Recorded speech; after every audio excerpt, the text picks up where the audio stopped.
Boa tarde, pessoal. Hoje a gente vai conversar um pouco aqui nesse vídeo sobre o algoritmo de Kruskal, tá? Essa atividade ela é referente à disciplina de Projeto de Análise de Algoritmo da Universidade Federal do Agreste de Pernambuco, sobre a responsabilidade do professor doutor Álvaro Sobrinho. E aqui nesse momento a gente vai discorrer para vocês sobre alguns conceitos e conversar um pouco aqui sobre o algoritmo de Kruskal, tá? Certo, pessoal. Antes de a gente falar de fato do algoritmo de Kruskal, vamos falar um pouco sobre a questão de árvore geradora e árvore geradora mínima. A árvore geradora, também conhecida como spanning tree, de um grafo conhecido como G, ele vai ser justamente um subgráfico de G, que vai conter todos os seus vértices e ainda ela vai ser considerada como uma árvore, certo? Já a árvore geradora mínima, também conhecida como Minimum Spanning Tree, ou MST, ela é a árvore geradora de um grafo, justamente valorado pela soma dos pesos associadas às arestas, que é mínimo, certo? Um pouco sobre as propriedades das árvores geradoras, certo? Uma árvore geradora mínima de um grafo, ela vai ser considerada única se o peso de todas as arestas forem diferentes, certo? Caso contrário, pode haver várias árvores geradoras mínimas. Existem aí justamente algoritmos que vão ser específicos, que geralmente geram uma dessas possíveis árvores geradoras mínimas, certo? O segundo ponto é que a árvore geradora mínima, ela também é uma árvore com produto mínimo dos pesos das arestas. Eu posso comprovar isso substituindo os pesos de todas as arestas pelos seus logaritmos. Uma árvore geradora mínima de um grafo, o seu peso máximo da aresta é o mínimo possível de todas as árvores geradoras possíveis desse grafo, certo? A gente tem que isso decorre justamente do algoritmo de Kruskal. E por último, eu ainda posso colocar aqui para vocês que a árvore geradora máxima, que o que é a árvore geradora máxima seria a árvore geradora com a soma dos pesos das arestas sendo máxima de um grafo, ela vai poder ser obtida de forma semelhante à da árvore geradora mínima, alterando os sinais dos pesos de todas as arestas para o seu oposto e aplicando qualquer do algoritmo da árvore geradora mínima nela. E então a gente chega no algoritmo de Kruskal, tá? O algoritmo de Kruskal ele foi descrito em 1956 por Joseph Kruskal Jr. Esse algoritmo, o que é que ele vai fazer?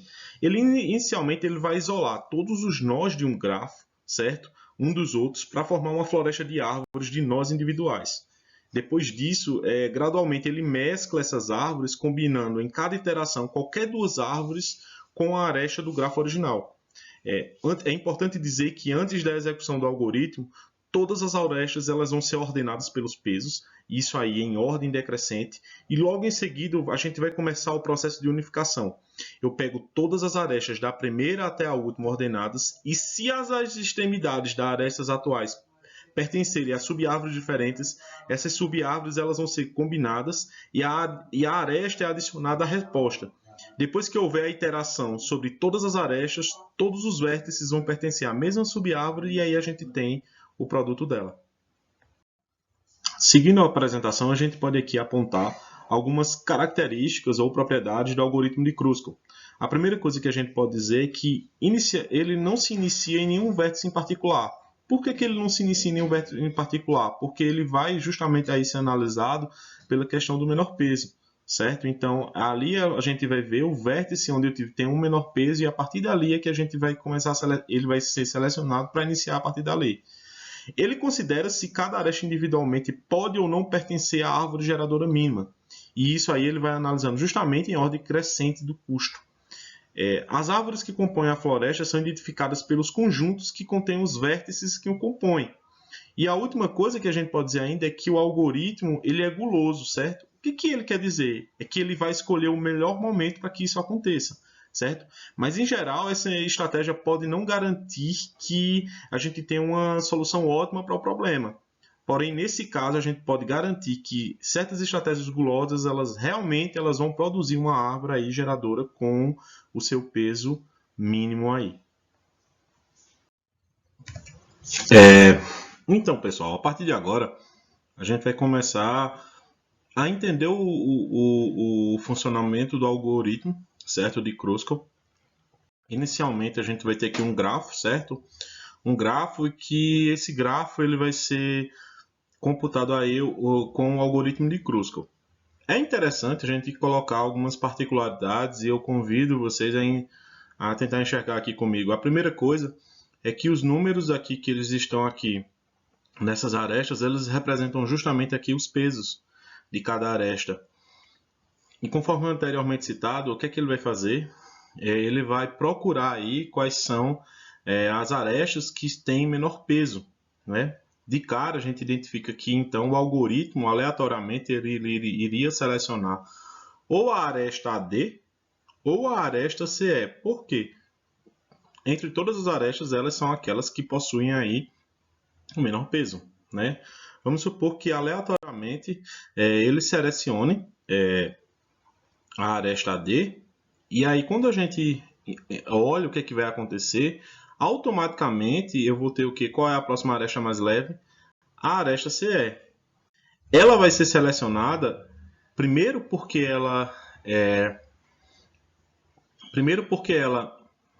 a mais leve, depois da aresta AD, e segundo porque, se a gente olhar, ela não forma nenhum tipo de laço, né, com a aresta AD, né? Em seguida, o algoritmo ele continua e aí eu vou ter a seleção da aresta DF. Como vocês podem ver que eu vou ter justamente aqui, ó, ela sendo selecionada. Por quê? Porque ela não vai formar justamente aí laço com nenhuma das arestas selecionadas. É interessante perceber que aí, a partir de agora, as arestas que podem ser selecionadas são as arestas AB e as arestas BE, porque ambas têm aqui valor 7, certo? Vamos supor que uma seja escolhida ao acaso, que no caso aqui vai ser a aresta AB, mas automaticamente aqui, ó, eu já tenho a marcação da aresta BD. Por que eu tenho a marcação da aresta BD? Por quê? Porque ela forma um laço com todas as arestas selecionadas, né? Ela formaria, se ela fosse marcada, ela formaria, se ela fosse selecionada, ela formaria um laço aqui com todas as arestas, com a aresta AB e com a aresta AD, que já tinham sido selecionadas anteriormente. Quando eu seleciono a próxima aresta, que é a aresta DBE, né, que ela também não forma um laço aqui com as anteriores, automaticamente aqui eu tenho marcado o quê? A aresta BC, a aresta DE e a aresta EF. Justamente porque elas estão marcadas aqui, porque se elas fossem selecionadas, elas formariam um laço com as arestas marcadas anteriormente. Então, quando o algoritmo continua aí rodando, né, eu vou ter justamente aí a marcação da aresta EG, né, que ela vai ser o que? Selecionada, né, é a próxima que tem um peso 9, e automaticamente aí eu tenho a aresta o que, ó, FG marcada, porque ela tem a questão justamente aí dela formar um laço, né? E agora que todas as arestas disponíveis, né, que estariam disponíveis para serem selecionadas, a aresta BC, BD, EF, DE e FG, qualquer aresta dessas fosse selecionada, ela formaria um laço. Automaticamente chega-se o fim do algoritmo, né? Eu não posso selecionar nenhuma delas, e a árvore geradora mínima, aí ela está encontrada aí de verde para nós. Agora a gente vai analisar justamente aí, fazer a análise da corretude do algoritmo em si. Então, pessoal, agora a gente começa aqui a analisar justamente o algoritmo de Kruskal, tá? Eu chamo a atenção aqui para a linha 1 e para a linha 3, por quê? Porque elas vão inicializar justamente aqui o conjunto A para o conjunto vazio, e eles criam árvores aí justamente contendo um vértice. Lembrando que esse vértice aqui na barrinha está justamente ligado à cardinalidade desse conjunto. O laço for que eu encontro aqui justamente na linha 5 e na linha 8, certo? Ele vai examinar as arestas em ordem de peso, do mais baixo para o mais alto. O laço ele verifica se para cada aresta UV, se os pontos extremos U e V, se eles pertencem à mesma árvore. Se eles pertencerem, então essa aresta UV ela não pode ser adicionada à floresta sem criar um ciclo, e a aresta vai acabar sendo descartada.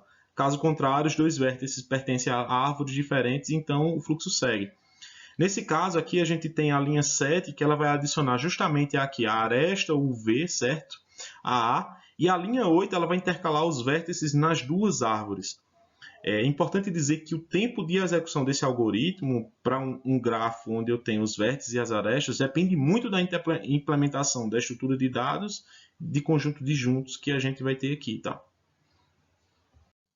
Então a gente começa aqui agora a questão da prova e é justamente aqui a prova por indução, certo? Então eu vou mostrar que o algoritmo de Kruskal ele retorna uma árvore geradora mínima para um grafo G com um vértice e uma determinada aresta.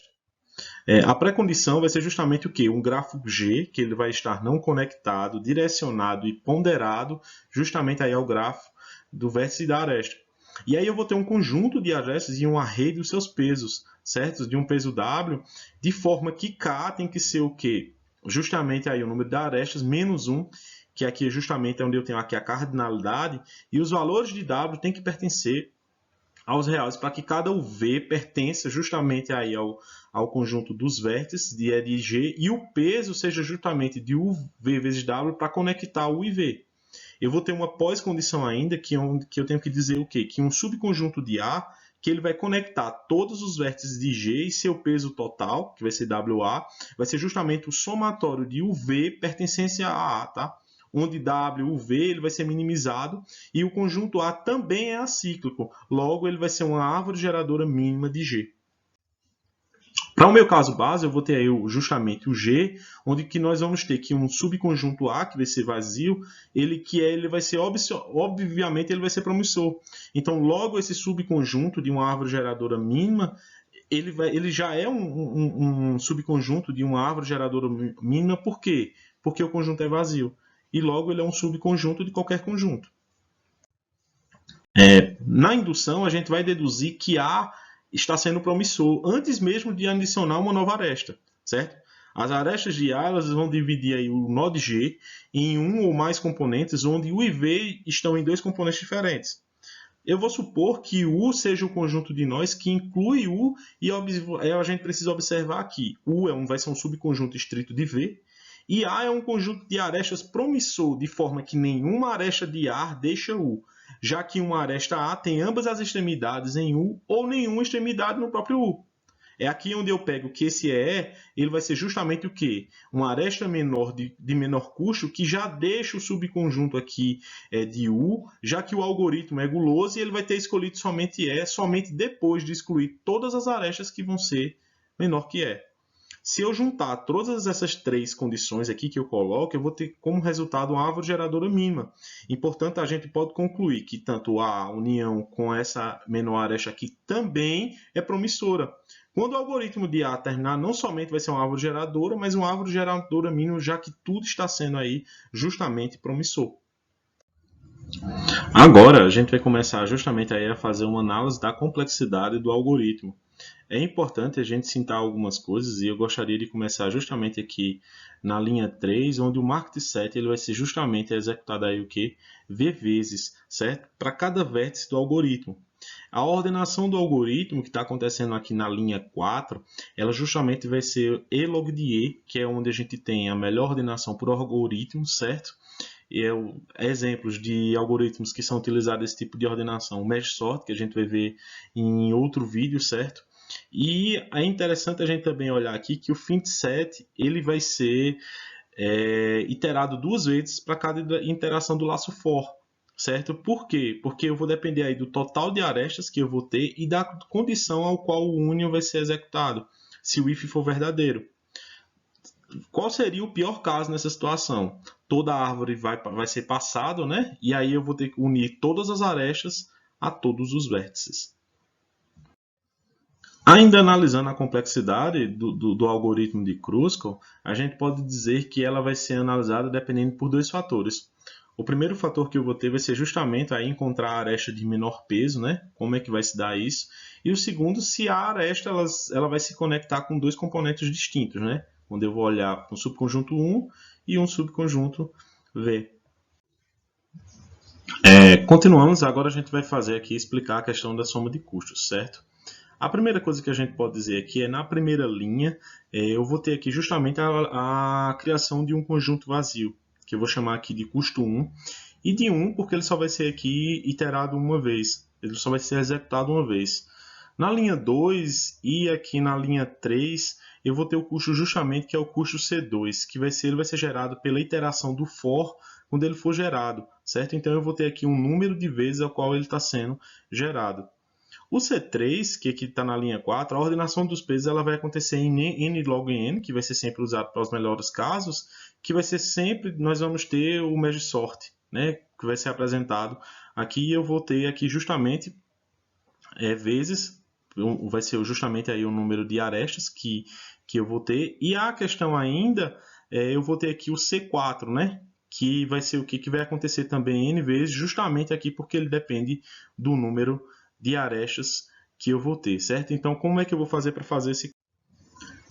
Então, pessoal, de acordo com o slide anterior, o que a gente vai fazer aqui é justamente só desenvolver o que a gente viu naquela tabela, tá? Então, aqui eu vou ter o custo 1 vezes 1, que é a primeira interação, o custo 2 vezes o vértice, o custo 3 vezes o número de arestas e o custo 4 aqui vezes o número de arestas. Eu faço uma substituição e aqui eu vou ter justamente aqui a anotação do pior caso, de O1 vezes 1, o O do 1 vezes o vértice, o O de n log de n, que vai ser aqui a otimização aqui, justamente o algoritmo para o melhor caso, vezes o número de arestas, e O log de v vezes a aresta. Eu vou ter aqui justamente o que? O O1, eu vou ter aqui o pior caso dos vértices, o pior caso de E log de E, e o pior caso aqui de E log de V. Eu tenho uma observação que eu preciso colocar justamente aqui para as arestas, é que tomando o valor da aresta, ele pode ser no máximo o pior caso que é justamente do vértice ao quadrado. Então, o O log de E vai ser igual ao O log de V, tá? Então, eu tenho aqui que O de V mais O duas vezes 2E log de E. Eu vou fazer o que aqui? Ó? Eu posso desprezar essa constante aqui justamente aqui pela análise assintótica e também posso desprezar esse 2 aqui justamente porque é um valor constante. Então, logo eu vou ter que isso aqui vai ser justamente o que? O O E log de E, que vai ser igual também ao O V log de V. É isso. Aqui eu tenho as referências bibliográficas de onde foi extraído o trabalho, certo? E por último, obrigado aí a paciência a vocês, espero aí ter ajudado de alguma forma. É isso.